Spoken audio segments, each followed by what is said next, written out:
नमस्कार, तेजस्विनी में आप सभी का स्वागत है। महिलाएं आज आसमानों को छू रही हैं, वो नए नए मकाम हासिल कर रही हैं। वो चुनौतियां जो उनके रास्ते की बाधा समझी जाती थी, रुकावट मानी जाती थी, आज वो उन्हें पार कर रही हैं। और ऐसे बहुत सारे उदाहरण आज हमारे सामने हैं जहां महिलाओं ने अपने आप को साबित कर कर दिखाया है। और आज हमारी तेजस्विनी भी कुछ ऐसी ही हैं। सशस्त्र सीमा बल की पहली मुखिया प्रमुख डीजी हमारी आज की तेजस्विनी अर्चना रामासुंदरम।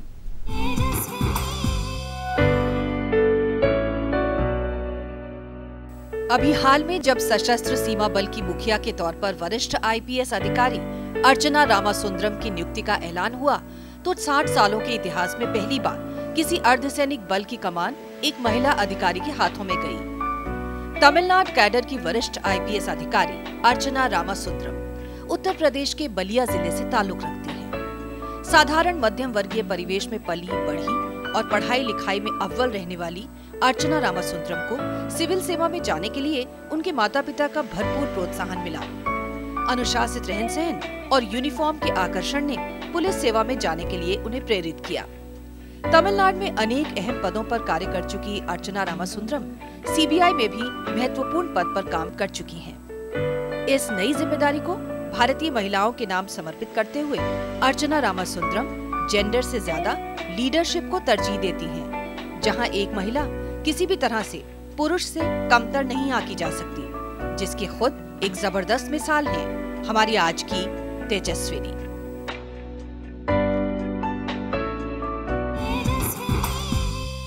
तो आइए मुलाकात करते हैं हमारी आज की तेजस्विनी वरिष्ठ आईपीएस अधिकारी और पहली बार ये गौरव हासिल करने वाली इन 60 वर्षों में जिन्हें सशस्त्र सीमा बल की प्रमुख बनाया गया है, अर्चना रामासुंदरम। बहुत बहुत बधाई अर्चना जी आपको सबसे पहले तो। धन्यवाद। और आपने अपनी इस नियुक्ति को डेडिकेट किया है भारत की तमाम औरतों के लिए, और उन औरतों की तरफ से आपको बधाई भी। और ये जो इतना बड़ा विश्वास आपने उन्हें दिया है, इस विश्वास की जो आपके चेहरे पर जो विश्वास दमक रहा है, उसकी कहानी क्या है? कहानी तो बहुत सादी है कोई रहस्य नहीं है उसमें। हाँ। लेकिन रहस्य तो नहीं है, आप इतनी मृदुभाषी हैं, आप इतनी सॉफ्ट स्पोकन हैं, आपको देख के लगता नहीं है कि आप इतनी बड़ी पुलिस कॉप हैं? मुझे नहीं लगता कि पुलिस के काम को सक्षमता से करने के लिए मृदुभाषी होना कोई किसी तरह का हैंडीकैप है। लेकिन अक्सर पुलिस की एक जो छवि होती है कि वो बड़े दबंग होते हैं, वो बहुत एक अलग तरह की उनकी छवि निकल कर आती है। उस छवि में आप फिट नहीं होती। क्या वजह, क्या इसकी कोई ख़ास वजह आपने रखी है, या आपको लगता है कि यही एक तरीका है काम करने का? नहीं, देखिए क्या होता है, किसी की भी कोई भी नौकरी अगर हम ज्वाइन करते हैं या कोई करियर हम लेते हैं तो उससे हमारा जो अपना एक व्यक्तित्व होता है, अपनी एक आइडेंटिटी होती है, वो नहीं बदलती, और मैं समझती हूँ बदलनी भी नहीं चाहिए। तो मेरा जो एक व्यक्तित्व है वो मुझे लगता है वो मेरे प्रोफेशन से पूरी तरह से प्रभावित नहीं है। मेरा अपना एक व्यक्तित्व है और मुझे कभी ऐसा नहीं लगा कि ये मेरी कार्यक्षमता में या मेरे एक काबिल पुलिस ऑफिसर होने की राह में किसी तरह का इससे कोई रुकावट पड़ी हो। मुझे ऐसा नहीं लगा। और जहाँ पर परिस्थितियाँ ऐसी हों जहाँ पे टफ होना चाहिए, वहाँ पे ऐसा भी होना पड़ता है।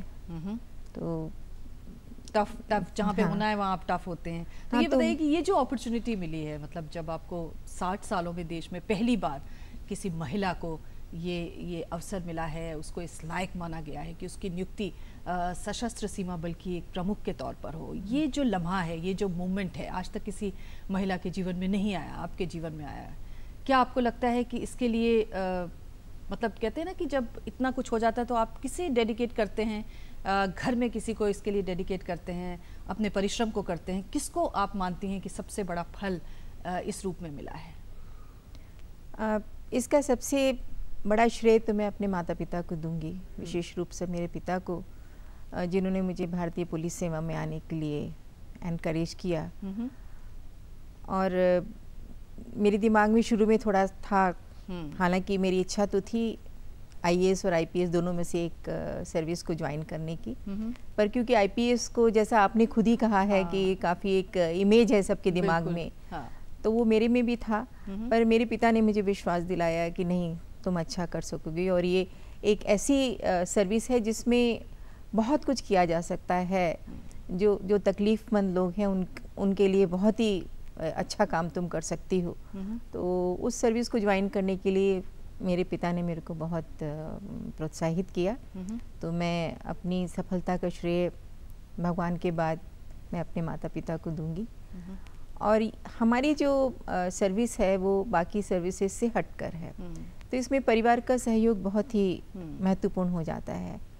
तो शादी के बाद मेरे पति का भी इसमें काफ़ी सहयोग रहा, क्योंकि नहीं तो इस तरह की जो ऑड आवर्स ड्यूटी हैं और बिल्कुल ही जिसमें कोई 10 to 5 वाला नहीं है रूटीन, तो उसमें अगर आपको परिवार का और ख़ासकर पति का सहयोग नहीं मिले तो काफ़ी दिक्कतें पेश आ सकती हैं। और मैं कभी भी, मेरे को किसी भी असाइनमेंट में, चाहे से वो डिस्ट्रिक्ट एसपी की असाइनमेंट हो या रेंज डीआईजी की असाइनमेंट हो, मुझे अपने हस्बैंड का भी पूरा सपोर्ट मिला है। तो आपने जैसे कहा कि आपके पिता ने बहुत प्रोत्साहित किया जी। तो पिता तो आपके कभी पुलिस में थे नहीं, घर में भी शायद कोई पुलिस की नौकरी में कभी नहीं था? नहीं, तो मेरे पिता तो पुलिस में नहीं थे, पर वो जुडिशरी में थे, रिटायर्ड एज ए जज।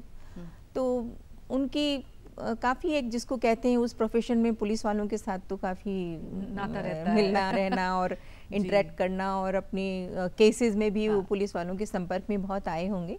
तो उनको, उनके दिमाग में एक, जिसको कहते हैं ना, एक यूनिफॉर्म को लेकर एक बहुत बड़ा एक उनके दिमाग में एक अट्रैक्शन था। और हम जो चीज़ खुद नहीं कर पाते हैं, तो हालांकि ये ठीक नहीं होता है, पर हम चाहते हैं कि हमारे बच्चे उसको अचीव करें।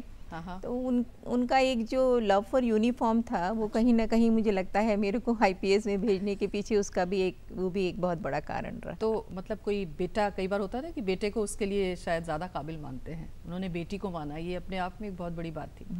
बिल्कुल, और ख़ासकर जिस तरह का मेरा बैकग्राउंड रहा है, मैं ईस्टर्न यूपी के एक बहुत ही रूढ़िवादी परिवार से आती हूँ, और वहाँ पर लड़कियों को पढ़ाना ही बड़ी बात है।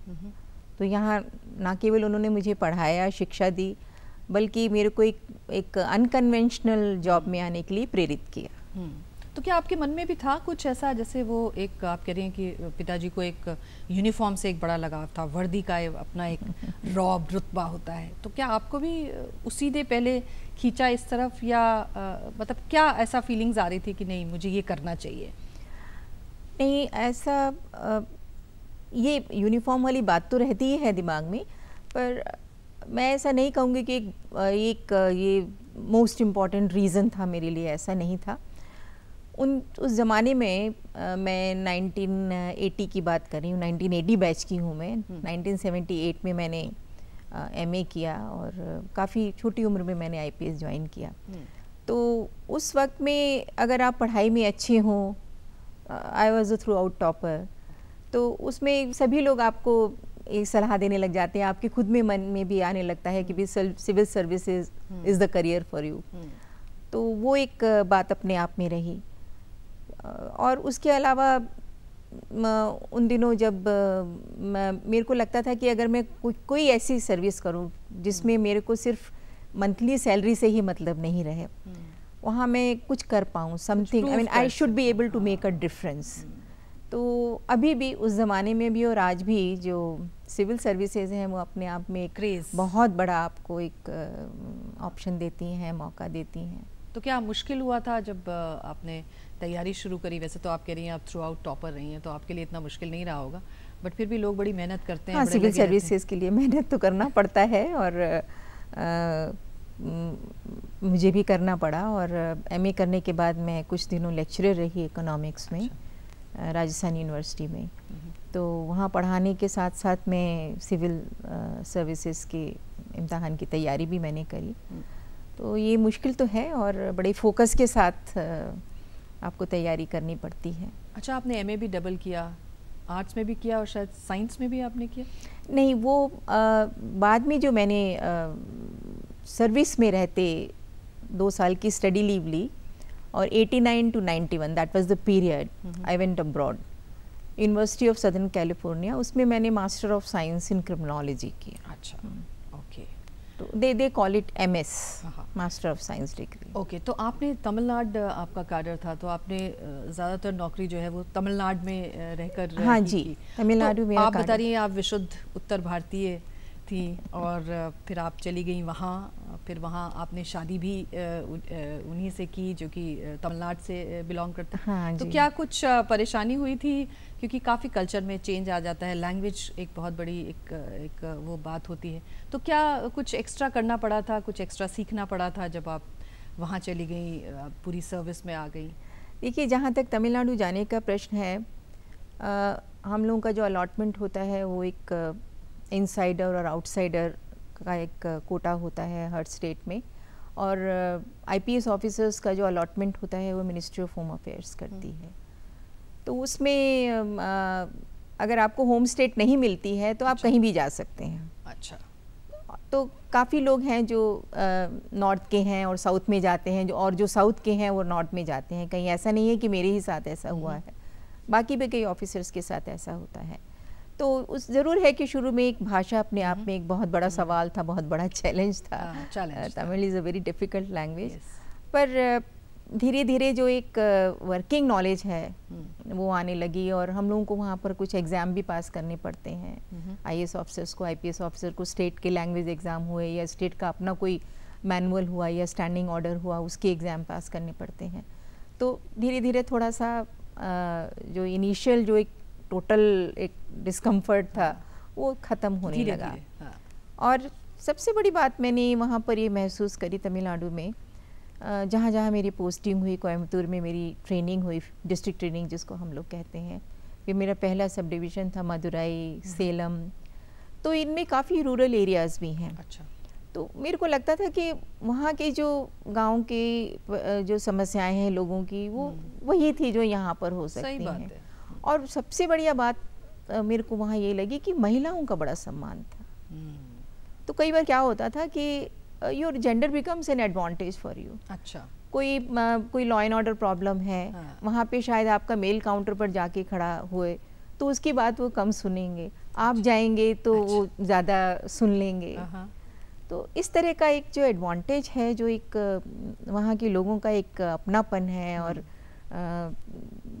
भाषा की परेशानी होने के बावजूद भी, इतनी ज़्यादा जानकारी नहीं होने के बावजूद भी जितना मुझे पब्लिक का सहयोग और सम्मान मिला है, उससे मेरे को लगता है काम करना बहुत आसान हो गया। जी, लेकिन जाहिर है इस काम में मुश्किलें तो ज़रूर आई होंगी, मुश्किलों के बारे में भी जानेंगे। एक छोटा सा ब्रेक लेते हैं तेजस्विनी में और तुरंत हाजिर होते हैं। आज हमारे साथ अर्चना रामासुंदरम है, जो कि अभी अभी DG बनी है सशस्त्र सीमा बल की। छोटे से ब्रेक के बाद।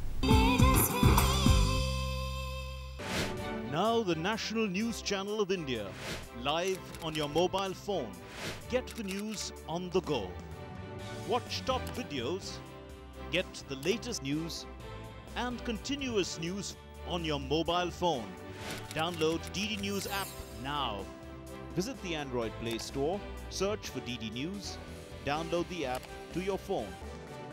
Get the power of information at your fingertips. DD News. Only news, complete news.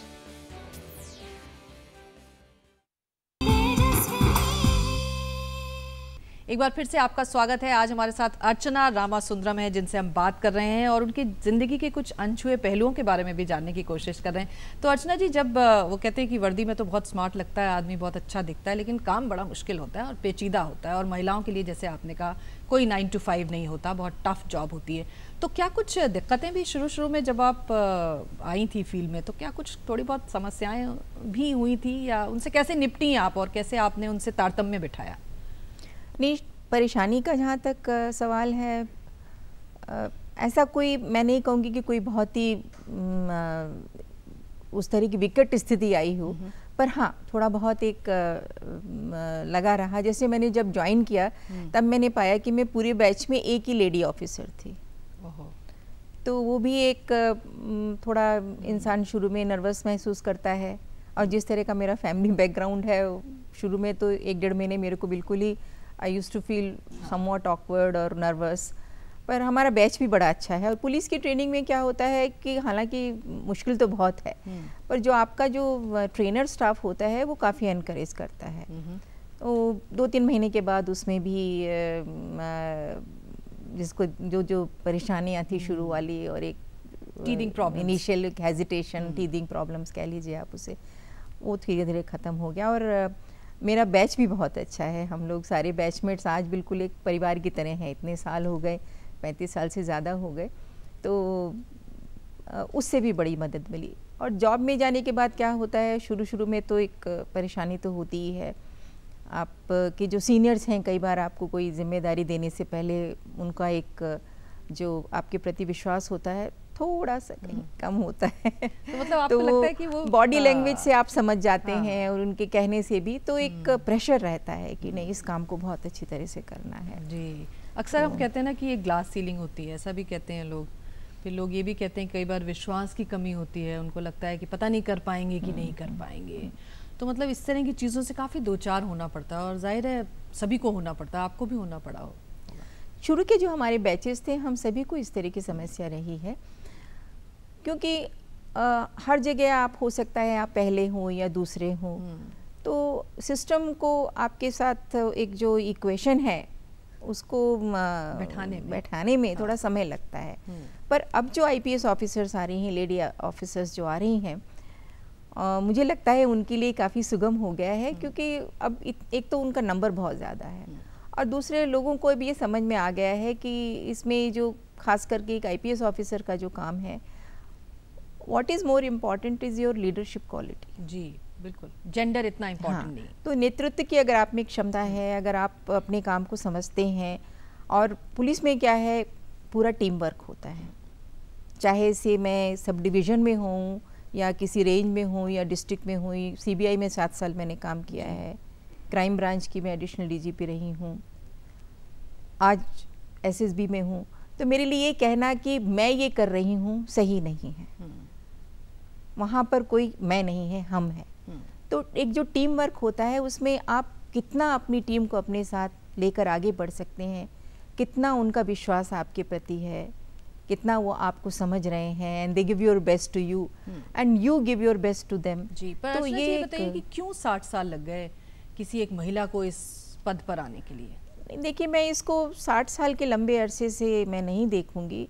एक तो देखिए, भारतीय पुलिस सेवा में ही महिलाएं देर से आई हैं, और उसके बाद धीरे धीरे अब इस सीनियरिटी के लेवल पर पहुंच रही हैं। तो आज आप मेरा ये प्रश्न ले लीजिए, ये बात अलग है कि मैं पहली महिला हूँ इस पोस्ट में, तो कुछ मीडिया का भी फोकस है, न्यूज़ में भी आ रहा है, पर देखा जाए तो ये एक अपने आप में बड़ी साधारण सी बात होनी चाहिए। मैं 1980 बैच की आईपीएस ऑफिसर हूँ, और मेरे बैचमेट्स भी इन पोजीशंस में हैं, देन व्हाई नॉट मी।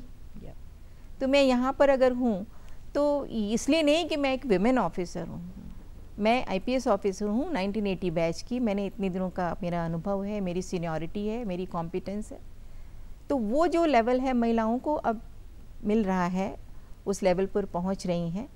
तो एक ग्लास सीलिंग वाली जो आपने बात कही है, देखिए उसमें मैं ग्लास सीलिंग भी उसको नहीं कहूँगी, एक थोड़ा सा वो वही वाली बात, वो जो इनिशियल एक रिलक्टेंस होती है कि whether she will be able to do it or not, वो जो चीज़ है वो धीरे धीरे अब ख़त्म हो रही है। अच्छा, जैसे आपने खुद भी कहा कि ख़ासतौर से इस तरह की जो ये आर्म्ड फोर्सेज हैं आपकी पुलिस की, इसमें और ज़्यादा महिलाओं को प्रतिनिधित्व मिलना चाहिए, उनको आना चाहिए। अभी हम देख रहे हैं कि उनका नंबर बहुत कम है, तो उस दिशा में क्या कुछ आप करना चाहती हैं भविष्य के लिए? बिल्कुल, ये इस विषय पर तो एक सर्वसहमति है कि महिलाओं का रिप्रेजेंटेशन पुलिस में ज़्यादा होना चाहिए, और एमएचईबी की भी कुछ गाइडलाइंस है, और उस तरफ से अब रिक्रूटमेंट भी जो हमारे हो रहे हैं उसमें इस बात का ध्यान रखा जा रहा है। जैसे जहाँ तक एसएसबी का सवाल है, 1200 के आसपास यहाँ महिलाएं हैं, जो पूरी हमारी जो वर्कफोर्स है उसका एक बहुत ही छोटा परसेंटेज, आप बिल्कुल 2% से भी कम होंगी। बताइए। तो अभी तो हमारी ये चेष्टा है कि हम अभी जो रिक्रूटमेंट कर रहे हैं और जिस तरह से महिलाओं की भर्ती को देखा जा रहा है, उस पर काम किया जा रहा है, तो अगले 2 सालों में हम उसको एक कम से कम जो 5% जो एक लेवल दिया गया है एमएचई की तरफ से, उसको ले आएँ। उनका रिप्रेजेंटेशन ही नहीं बढ़ना चाहिए, बल्कि मैं तो ये कहूँगी कि जो उनकी जो वर्किंग कंडीशंस है, काम करने का माहौल है, उसमें भी सुधार आना चाहिए जी। तो मैं जहाँ तक महिलाओं का प्रश्न है, मैं ये भी देखना चाहूँगी यहाँ कि उनका नंबर कैसे बढ़े, उनका रिप्रेजेंटेशन कैसे बढ़े। उसके अलावा उनके जो काम करने का जो एनवायरनमेंट है उसमें भी कुछ तब्दीलियाँ आएँ जिससे उनका काम करने का तरीका अच्छा हो सके। और जहाँ तक वेलफेयर का सवाल है, मैं फिर ये भी कहना चाहूँगी कि अगर मैं डीजी हूँ वहाँ तो सबके लिए हूँ। तो जहाँ तक वेलफेयर का सवाल है, वहाँ पर मैं ये भी देखना चाहूँगी कि हमारा जो स्टाफ है डीजी एसएसबी का, ख़ासकर जो सबऑर्डिनेट रैंक्स हैं, उनकी कोई समस्या हो या उनकी कोई ऐसी उनके एनवायरनमेंट में ऐसा कुछ हम बदलाव ला सकें जिससे उनकी कार्य क्षमता बढ़ सके, तो वो भी मैं देखूँगी। जी, मतलब आप क्योंकि सबकी डीजी हैं इसीलिए। जी। लेकिन ये बताइए कि आप वैसे तो जाहिर है पुलिस कॉप की ज़िंदगी बहुत मतलब बिजी रहती है, लेकिन फिर भी अपने लिए कुछ वक्त अगर आप निकालती हैं तो क्या करती हैं आप? उस वक्त में क्या करना पसंद करती हैं आप? मेरा पहला तो मैं कहूँगी एक हमेशा से रहा है, राइट फ्रॉम द बिगनिंग, जब खासकर जब हम जूनियर लेवल्स पर थे, एसपी थे या डीआईजी थे, एसपी मैं कहूँगी, थोड़ा सा भी टाइम मिलता था तो स्पेंड विद योर फैमिली, ये रहता था जी। उस वक्त क्योंकि मेरा जो अपना शौक है, I like to read a lot, anything I can lay hands on, fiction हो नॉन फिक्शन हो, और म्यूज़िक का थोड़ा बहुत मेरे को शौक है। तो पर इस शुरू में मेरे को लगता था कि hobbies were an absolute no. अच्छा। थोड़ा सा भी टाइम मिले तो spend with the family, spend with the children. और अब हाँ, क्योंकि बच्चे बड़े हो गए हैं तो अब उन्हीं को हमारे लिए वक्त नहीं है। हाँ, लेकिन फिर भी ये बताइए कि घर में बच्चे ये तो नहीं कहते थे कि बहुत पुलिस वाला जो है वो आपने एटमॉस्फेयर क्रिएट किया है घर में? नहीं, कभी कभी उनको लगता था। ये तो है, I am more of a disciplinarian, they are more comfortable. Teachers के लिए भी कहते हैं ना कि घर में भी टीचर जैसे बिहेव करते हैं। नहीं, मेरे दो बेटे हैं और वो दोनों अपने पिता के साथ ज़्यादा उनकी छनती है। अच्छा। आई एम द लिटिल, कहते हैं ना ये करो वो करो, वो चलता है आपका घर में। वो मेरे ख्याल से उसमें मेरा पुलिस ऑफिसर होने वाली बात उसमें इम्पोर्टेंट नहीं है। I think that's true of many of us. हाँ, मतलब लेकिन एक जैसे कहते हैं स्ट्रिक्ट मदर के तौर पर आप ज़्यादा अनुशासन प्रिय? अनुशासन प्रिय तो हूँ मैं, पर मुझे नहीं लगता कि उसमें वो फॉलो करते हैं। हाँ, इतना। हाँ। जी। तो अभी जैसे आपने कहा रीडिंग का आपको शौक है, वक्त कम मिलता है, लेकिन बहुत सारे ऐसे और भी इश्यूज़ हैं, और ख़ास तौर से जब एक महिला ऐसे मकामों पे पहुंचती हैं, हम देखते हैं महिला सिक्योरिटी का एक बहुत बड़ा इशू है इस देश में। जिस तरह से लड़कियों के साथ मतलब सरेआम, कैपिटल को तो कहा ही जाता है कि रेप कैपिटल बन गई है, इस तरह की चीज़ें हैं। आप जब इनको सुनती हैं और ख़ास तौर से एक पुलिस कॉप होने के नाते, तो क्या लगता है आपको, क्यों इस तरह का माहौल बन रहा है और क्यों हम उसको ठीक नहीं कर पा रहे हैं? ये एक जो आप बात कह रही हैं कि क्राइम बढ़ा है, पर्टिकुलरली क्राइम अगेंस्ट वुमेन, वो एक अपने आप में समस्या तो है ही, पर कई जगह मैंने ये नोट किया है, सब में नहीं, पर कुछ जो कैटेगरीज है जैसे डाउरी रिलेटेड हो गए या कुछ और भी क्राइम है, उनमें कई बार जो एक जागरूकता भी बढ़ी है लोगों की, तो उस वजह से भी जो क्राइम का फिगर है कई बार बढ़ जाता है। पर हाँ, ये आपकी बात बहुत सही है कि महिलाओं की जो सुरक्षा है वो अपने आप में एक बहुत बड़ा एक चैलेंज सा बन गई है। एक तो क्या हो रहा है कि अब महिलाएं बाहर ज़्यादा आ रही हैं, काम के लिए बाहर आ रही हैं, घूमने फिरने के लिए बाहर आ रही हैं, पढ़ने के लिए बाहर है, तो वो एक प्रेजेंस जो है वो ज़्यादा है बाहर। और जो लोगों का जो माइंडसेट है वो अभी तक उस तरह से नहीं इवॉल्व हुआ है कि एक महिला को अगर वो देख रहे हैं तो उसको एक फ्रेंडली रूप में देख सकें या क्या, तो एक कमोडिटी वाली बात होती है, वो अभी भी बहुतों के दिमाग में है। महिलाओं के प्रति जो इज्जत है अभी भी कई लोगों को नहीं करनी आती। तो मैंने जैसे आपको जब मैंने मदुरई या कोयम्बतूर की अपनी बात कही, तो मैंने ये कहना चाहा क्योंकि वो मुझे बात बहुत अच्छी लगी कि अगर एक महिला है तो आपका सम्मान है। तो एक तो महिलाओं का जो सम्मान लोगों के दिमाग में है वो थोड़ा बहुत मुझे लगता है कि एक तो या तो अनोनिमिटी आ गई है, आप इतना किसी को जानते नहीं हैं, उससे भी बहुत फर्क पड़ता है। पर आपको लगता है कि पुलिस बल में अगर ज़्यादा महिलाएं आएंगी तो हम काफ़ी कुछ इन चीज़ों को अच्छे से सॉर्ट आउट कर सकते हैं, चीज़ों को अच्छे से, महिलाओं को एक सुरक्षित माहौल देने वाली भी तो एक बात है उसमें। जहाँ तक महिलाओं को सुरक्षित माहौल देने वाली बात है उसमें मैं आपको एक बात ये कहना चाहूँगी, not only as a police officer but also as a women, कि ये अगर हम सोचें कि ये सिर्फ पुलिस की समस्या है तो ये सही नहीं है। ठीक बात। जहाँ तक अपराध का सवाल है, अगर वो हो जाता है उसके बाद रजिस्ट्रेशन से लेके इन्वेस्टिगेशन से लेके चार्जशीट लगाने से लेकर, ठीक है ये पुलिस की जिम्मेवारी है, पेट्रोलिंग भी पुलिस की जिम्मेवारी है, एक अच्छा वातावरण जिसमें ना केवल महिलाएं बल्कि पुरुष भी अपने को सेफ महसूस करके बहुत ज़रूरी है। पर जहाँ तक अपराधों को रोकने की बात है उसमें समाज का भी एक दायित्व होता है, उसमें एजुकेशनल इंस्टीट्यूशंस का भी एक दायित्व होता है, उसमें जो पेरेंट्स हैं उनकी भी बहुत बड़ी भूमिका होती है। तो कहीं ना कहीं एक इसको हम एक पुलिस प्रॉब्लम कह के अगर हम इसको हैंडल करते हैं तो मुझे लगता है कि कहीं ना कहीं हम इस इशू को बहुत एक we are looking at it only from a very narrow perspective. अब चलते चलते आखिरी सवाल ये कि अब एसएसबी की आप डीजी प्रमुख बन गई हैं, क्या कुछ चुनौतियां आप अपने आगे मानती हैं? सबसे बड़ी तो देखिए चुनौती है कि क्योंकि मैं एक महिला हूँ और पहली बार कोई महिला इस पद पर आई है, तो एक ये रहता है आपके दिमाग में कि भाई बहुत अच्छा करना है और कल को जो महिला अधिकारी हैं उनके लिए एक बहुत आसानी हो जाए। रोल मॉडल भी खड़ा करने वाली बात है। रोल मॉडल तो देखिए मैं रोल मॉडल की थ्योरी में विश्वास नहीं रखती। हर एक का अपना व्यक्तित्व होता है, हर एक का काम करने का तरीका अपना होता है।